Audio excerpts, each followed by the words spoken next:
Hi all. MBBS ആഗ്രഹിക്കുന്ന ഏതൊരു വിദ്യാർത്ഥിയുടെ സ്വപ്നമാണ് നീറ്റ് എക്സാം. ഈ വർഷത്തെ നീറ്റ് എക്സാം എഴുതി 715 മാർക്കോടുകൂടി ഇന്ത്യയിലെ 146-ാമനായി കഴിഞ്ഞ ജോയ്ബിനാണ് ഇവിടെ നമ്മുടെ കൂടെ ഉള്ളത്. ഞങ്ങളിവിടെ ജോയ്ബിന്റെ വീട്ടില് ജോയ്ബിന്റെ വിശേഷങ്ങളെക്കുറിച്ച് ചോദിക്കാനും അവന്റെ പ്രിപ്പറേഷൻസിനെ കുറിച്ച് മനസ്സിലാക്കാനുമായിട്ട് ഇവിടെ എത്തിയിരിക്കുകയാണ്. ആദ്യമേ തന്നെ ജോയ്ബിന് അഭിനന്ദനങ്ങൾ. ഈ ഒരു റാങ്ക്, അതായത് 715 മാർക്ക്, ഒരു മാജിക്കൽ സ്കോറാണ്. അതുപോലെ തന്നെ 146-ാമത്തെ റാങ്ക്. ഇന്ത്യയിലെ ഏതാണ്ട് 25 ലക്ഷത്തോളം കുട്ടികൾ എഴുതിയ എക്സാമിൽ 146-ാമൻ. എന്താണ് ഈ ഒരു അവസരത്തിൽ തോന്നുന്നത്? നല്ല സന്തോഷം തോന്നുന്നുണ്ട്. എക്സാം എഴുതുന്നതിന് മുമ്പ് നല്ല ഡൗട്ടായിരുന്നു ഇങ്ങനെയൊക്കെ ആയിരിക്കും.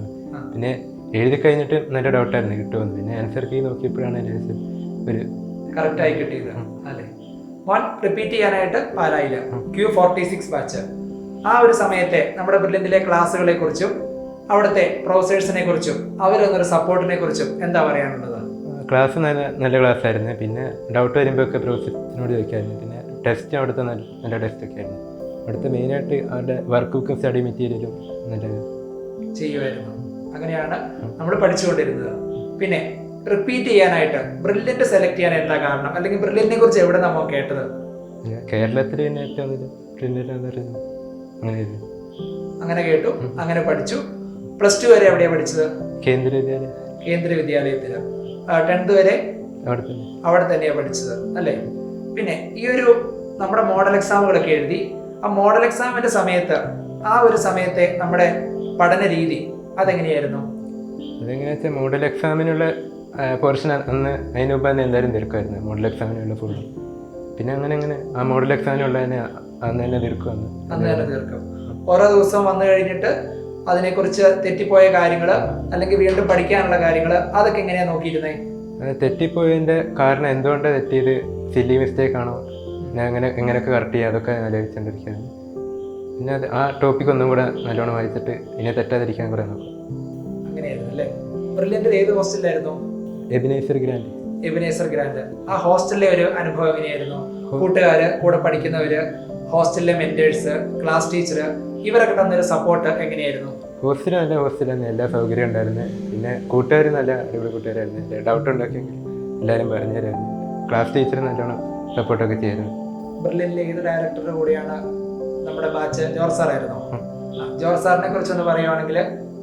ജോർജ് സാർ ഇപ്പോൾ ഹോസ്റ്റലിൽ എന്തെങ്കിലും പ്രശ്നമൊക്കെ ഉണ്ടെങ്കിൽ ജോർജ് സാറിൻ്റെ അടുത്ത് തന്നെയായിരുന്നു പറയുന്നത്. പിന്നെ ഇടയ്ക്കിടയ്ക്ക് മോട്ടിവേഷനൊക്കെ വരും ക്ലാസ്സിൽ നിന്നിട്ട് തരും. എല്ലാ രീതിയിലുള്ള സപ്പോർട്ട് ബ്രില്യന്റിൽ നിന്ന് കിട്ടിയിട്ടുണ്ട് അല്ലേ? പിന്നെ ഈ എക്സാം എഴുതി കഴിഞ്ഞപ്പം ഈ 700 എബോവ് എന്നൊരു സ്കോർ എക്സാം ഹാളിൽ നിന്ന് തന്നെ പ്രതീക്ഷിച്ചായിരുന്നോ? അതോ കീ നോക്കി കഴിഞ്ഞപ്പോഴാണോ മനസ്സിലായത്? കീ നോക്കിയപ്പോഴായിരുന്നു. നല്ല പേടിയായിരുന്നു കീ നോക്കാൻ വേണ്ടിയിട്ട്. അവിടെ ഇറങ്ങിയപ്പോൾ ഞാൻ വിചാരിച്ചൊരു 680 ഒക്കെ കിട്ടുള്ളൂ. പിന്നെ കീ നോക്കിയപ്പോഴാണ് 715 ഒക്കെ മനസ്സിലായത് അല്ലേ? അതുപോലെ തന്നെ ഈ എക്സാമിന് ചെന്നു, നമ്മൾ ക്വസ്റ്റ്യൻ പേപ്പർ തുറന്നു കഴിഞ്ഞപ്പോൾ നമ്മുടെ മോഡൽ എക്സാമുകളും ഈ ക്വസ്റ്റ്യൻ പേപ്പറുമായിട്ട് സാമ്യം ഉണ്ടായിരുന്നോ അതോ എന്തെങ്കിലും വ്യത്യാസം ഉണ്ടായിരുന്നോ? ആ ഒരു ഫീലിംഗ് എന്തായിരുന്നു? നല്ല സാമ്യം ഉണ്ടായിരുന്നു. കണ്ട ടൈപ്പ് ക്വസ്റ്റ്യൻ തന്നെയായിരുന്നു. പിന്നെ അത് ഫിസിക്സ് ഏകദേശം മൊത്തം കണ്ട ക്വസ്റ്റ്യൻ തന്നെയായിരുന്നു മൊത്തം വന്നിട്ടുണ്ട്. ബയോളജി ഫുൾ NCERT അങ്ങനെയാണ് അല്ലേ? പിന്നെ മോന്റെ പേരൻസിനെ കുറിച്ച് അവരെന്ത് ചെയ്യുന്നു? അമ്മ ഗവൺമെന്റ് സർവീസിൽ വർക്ക് ചെയ്യുന്നത്. പപ്പ ഇപ്പോൾ ഒരു ബിസിനസ് എടുക്കുന്നുണ്ട്. പിന്നെ അനിയത്തി 9th സ്റ്റാൻഡേർഡ് പഠിക്കുന്നു. അവരുടെ ഭാഗത്തു നിന്നൊരു സപ്പോർട്ട് എങ്ങനെയായിരുന്നു? നല്ല സപ്പോർട്ടായിരുന്നു എല്ലാവരും.